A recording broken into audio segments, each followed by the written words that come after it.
Sí, pero es que a la biblioteca los libros no vienen solos, los libros no tienen patas.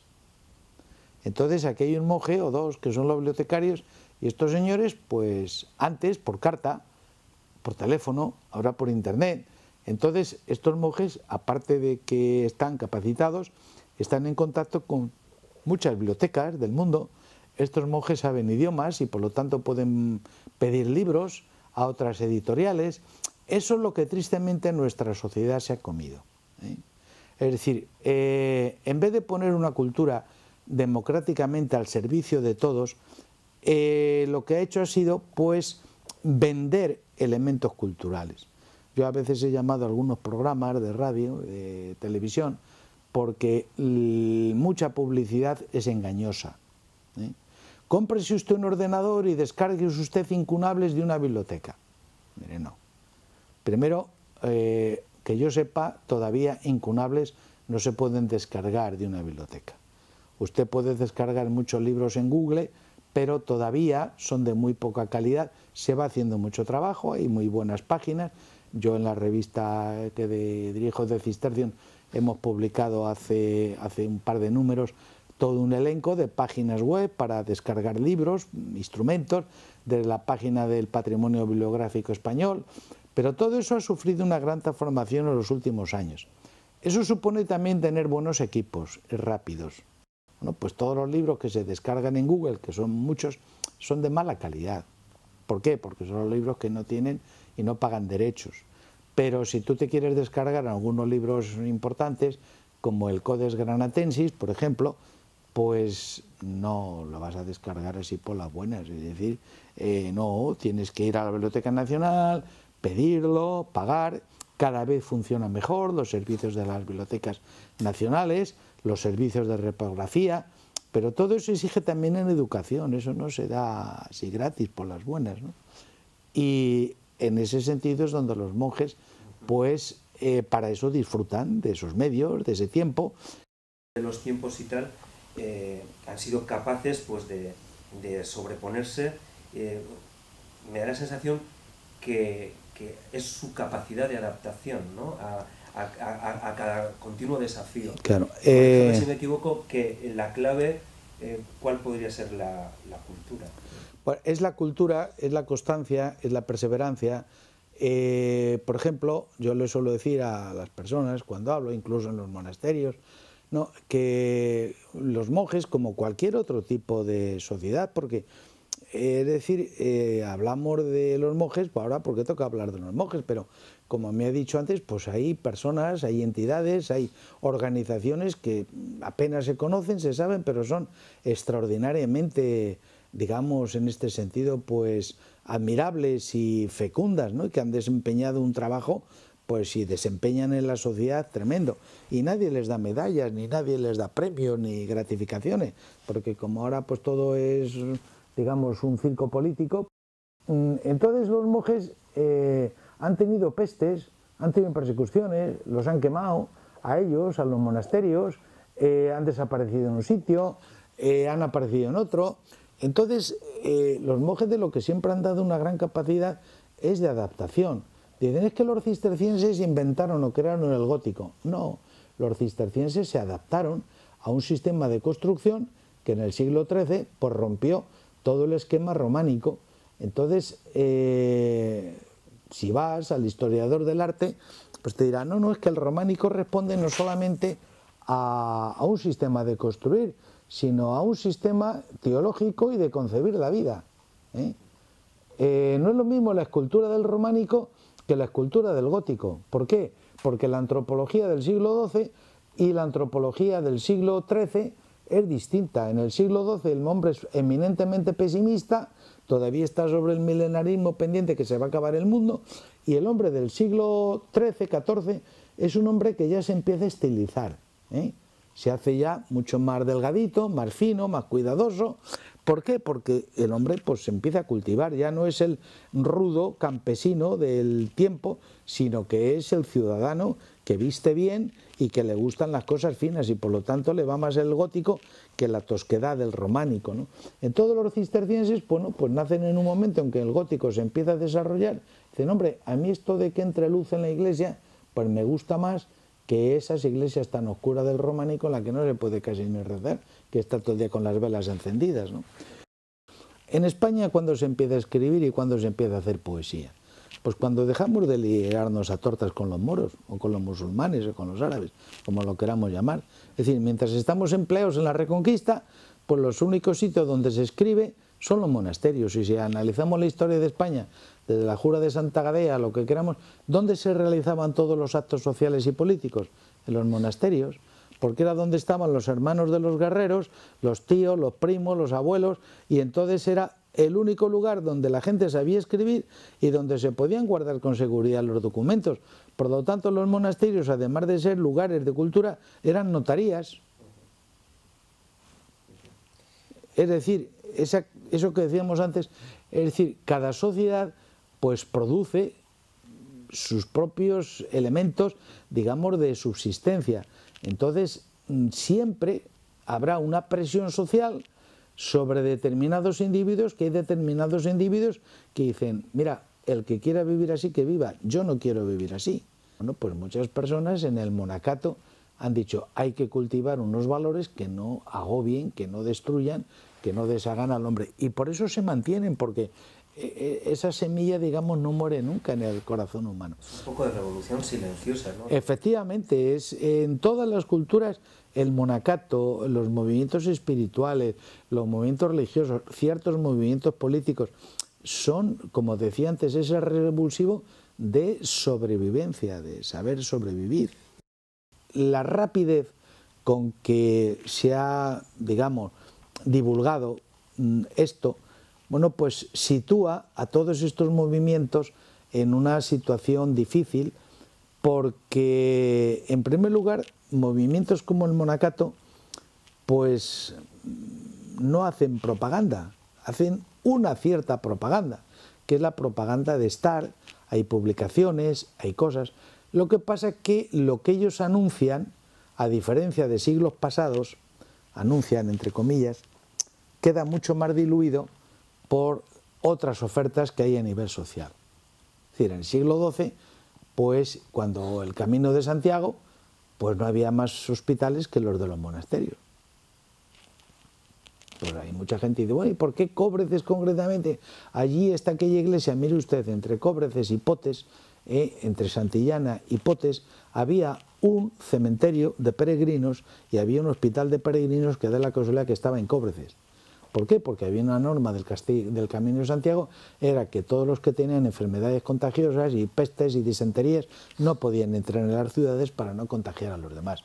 Entonces, a nosotros se nos ha olvidado que, no digo el 50%, hay estadísticas y tal, pero bueno, no son del todo fiables porque entonces no sabe. Pero sí podemos decir que más del 50% de los que empezaban la peregrinación del Camino de Santiago no volvían a sus lugares de origen. Hoy día es una cuestión pues casi de sport, ¿no? Venía a colación con el acceso sí. de la información y viene a colación con lo que usted está diciendo. Hay una cantidad tan ingente de información que se diluye, ¿no? Entonces es difícil cribar la verdadera información de lo que es alta cultura o contenidos verdaderamente que merezcan la pena. Y luego también el acceso, o sea, la cultura nos hará libres, pero tenemos todos el mismo acceso a la cultura. Ese es un aspecto, digamos, muy interesante porque incluso se da dentro de las órdenes monásticas. Yo voy a poner un ejemplo muy sencillo. Cuando nosotros empezamos con todo el tema de la informática, todas esas cosas, aplicarlo ya a las comunidades, etcétera, bueno, pues antes todos los documentos propios de la orden, documentos internos de comunicación, de información, etcétera, se distribuían desde lo que llamamos la curia generalicia, en Roma concretamente, los documentos de los capítulos generales, que son las asambleas de todos los abades y abadesas del mundo. Todo esto puntualmente y, digamos, matemáticamente, se distribuía por correo desde Roma. Se hacían los sobres, como en todas las empresas, como en todo lo que... Y a todo el mundo le llegaba, en cualquier parte del mundo, en África, en China, en Japón, donde fuera, le llegaba su sobrecito y allí tenía sus documentos. Se los leía cuando podía y tal. Hemos sufrido una transformación y ahora decimos, bueno, ya no es necesario enviar sobres y sellos y tenerlos que llevar a correos. No, se manda todo por internet. Claro, el europeo piensa que en todas las partes del mundo tienen internet.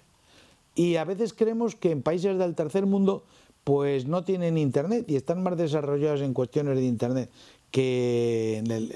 Pero lo que sí es cierto es que nos hemos empobrecido en cuanto a la comunicación. Porque antes te llegaban 3 sobres al año que veías, que leías, que archivabas y que sabías dónde estaban. Y ahora tienes tal cantidad de información que no sabes ni dónde está, ni a quién llega, ni quién la descarga, ni quién la imprime. Es decir, hemos ganado en medios, pero a veces hemos perdido en calidad. Entonces nos damos cuenta de que los ricos somos ricos y los pobres, ahora ya casi todo el mundo va teniendo, pero todavía, dado las circunstancias que hay en algunas partes del mundo, pues tenemos monasterios en África, en otros lugares, que no tenían ese acceso a internet tan fácil y no tienen ese acceso a las impresoras y a veces ni siquiera al papel. Entonces, sí, nos hace libres, pero nos hace desiguales, lleva toda la redonda del mundo.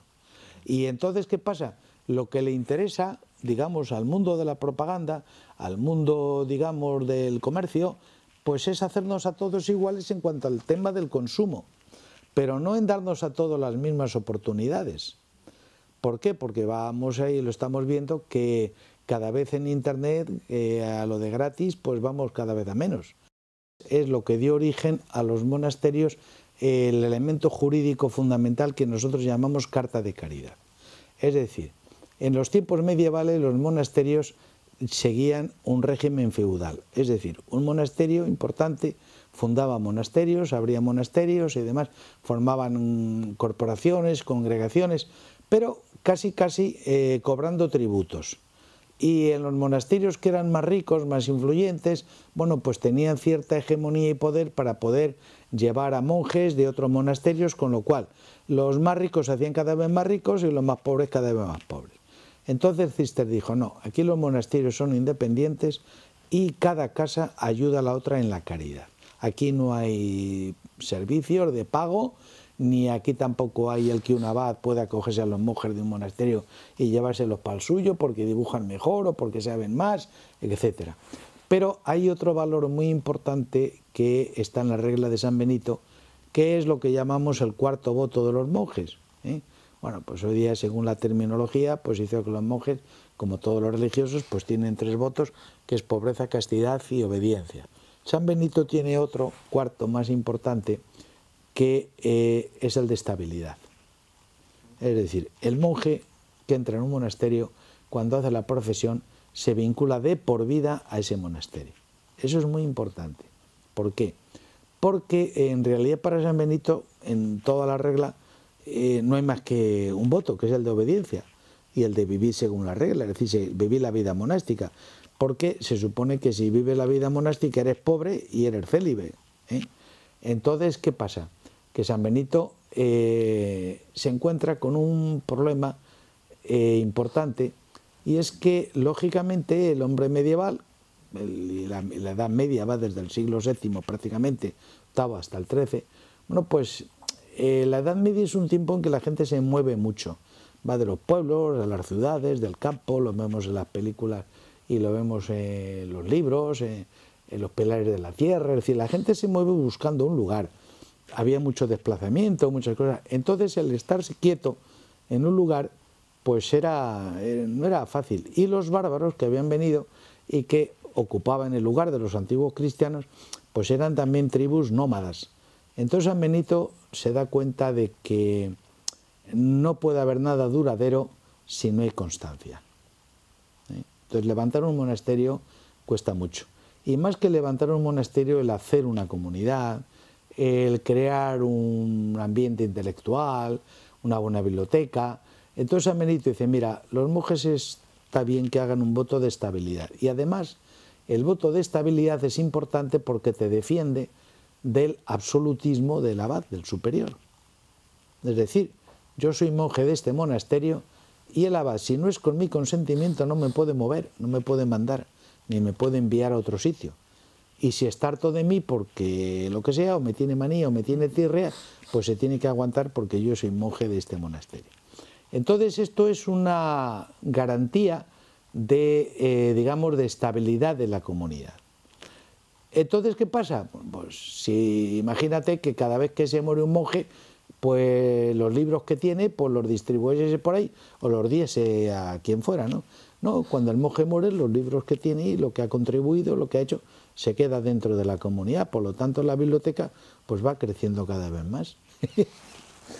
Hay una serie de valores en el monacato que no se perciben desde fuera si uno se acerca, primero porque ya tenemos puestas unas gafas, yo diría, frente a muchas cosas, frente a prejuicios, frente a instituciones, frente a cosas, frente a lo que sea, ¿no?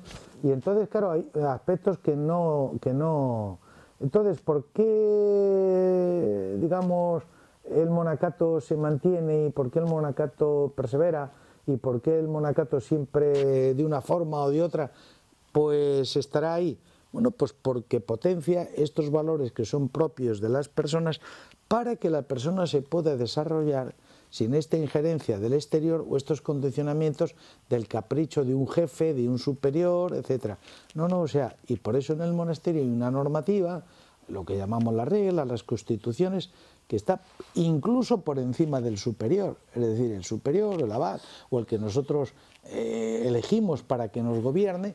Bueno, pues porque es una cosa así, como decía antes, no puede haber una despensa y barra libre para todos, porque también en el monacato, pues como en todas partes, hay personas en distintos procesos de evolución espiritual, y los hay muy generosos, pues los hay muy egoístas, y los hay muy sanos, pero también los hay un poco desequilibrados, es decir, estamos todos en proceso. Y entonces, ¿qué pasa? Bueno, pues la igualdad, la fraternidad, el respeto, el saber acomodarse a los ritmos de cada uno, como quiere San Benito. Estos son valores, digamos, de carácter y de corte humano que dan una estabilidad y una solidez a la institución que, digamos, entre comillas, el mundo de fuera no entiende y no potencia, porque lo que busca es el poder y lo que busca es el provecho económico. Ah, este no me sirve, no rinde, pues a la calle. Las premisas de la Ilustración no se descubrieron en el momento de la Ilustración, surgieron en el momento de la Ilustración, pero como decía un antiguo profesor de filosofía que yo tuve, que mira, las ideas, las realidades humanas y los tipos de personas que componemos la sociedad ya existían en la cueva de Altamira. Entonces ya en la cueva de Altamira estaba el vago.